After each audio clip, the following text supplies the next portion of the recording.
Hi, this is Jason from Sweaty Heroes Comic Bargains, and we're going to show you Classic X-Men, which I'd put under the letter X, X-Men, and then Classic, because it's X-Men Classic, and sometimes it's called Classic X-Men.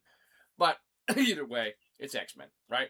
And it reprinted the original X-Men, starting with like Giant Size X-Men, and then going from the 70s one, um, and included backup stories that were original, set in that time period for a while, for many issues.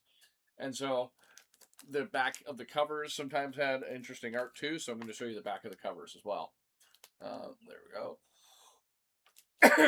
We got a lot of cool, like that's John Bolton, Wolverine.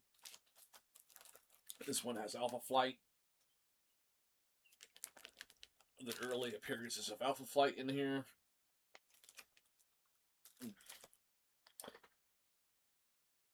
I have no idea who that is, actually. It says, "Who am I? I don't know." Write in the comment section below if you know. Arcade. A pinup of Colossus. We got Jean Grey, and then we have this backup pinup. Sure. And I have no idea what's going on here. That's a weird picture. But it's like Wolverine and some psychedelic nightmare, it looks like to me. And we have Cyclops. That looks like Havoc in the back.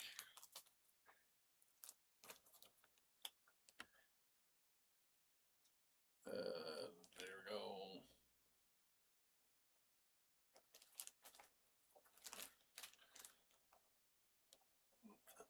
There we go. That's another cover. It's from the reprinting the Dark Phoenix saga. And then the that actually stops. It looks like now that's X-Men Classic. No more back stories. I'll check this one to see if there's any backup features in this issue. And I don't think so. Let's see here. Oh man, this is time consuming. Nope, no backup story. So I guess they only were like when they were on the direct market or first when they were doing it, or how they were doing it before, I guess. Here we have some Mike Mignola covers. Mike Mignola cover. Final Mike Mignola cover. And then we have some other X-Men titles here.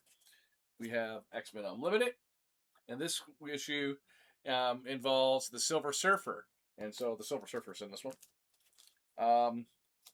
This is X-Men 2099. I really liked X-Men 2099. They had a lot of interesting newer characters in that title. Ron Lim did a lot of the character designs for the characters. So I suppose that if you wanted to, you could pluck some of these characters from X-Men 299, mix them in with kind of the mainstream X-Men if you want to put them in like in the MCU, the movie universe. But there's a lot of interesting characters, and I love the 2099 storylines. Here we got Uncanny X-Men, which I put under X-Men Volume 1 myself. You can do whatever you want. And then another Uncanny X-Men. And this one is, just to confirm, I think that this is, of course, it's going to say it. Joe Moderata artwork. Yeah. Yeah. So that's Jeff. And the writing of the story was from Scott Lobdell and Jeff Loeb doing this issue. Then we have Uncanny X-Men again. Then we have an older issue of X-Men, but it's in a rougher shape. But it's from 1984. So that's an issue of X-Men there. And then finally we have another issue of Uncanny X-Men that is from the 90s as well. So this is a pretty short video, but I wanted to just focus on X-Men today. So I would say that X-Men Classic is just a fun book to check out, and you can find these all in the Double Band, of course. Thanks, way.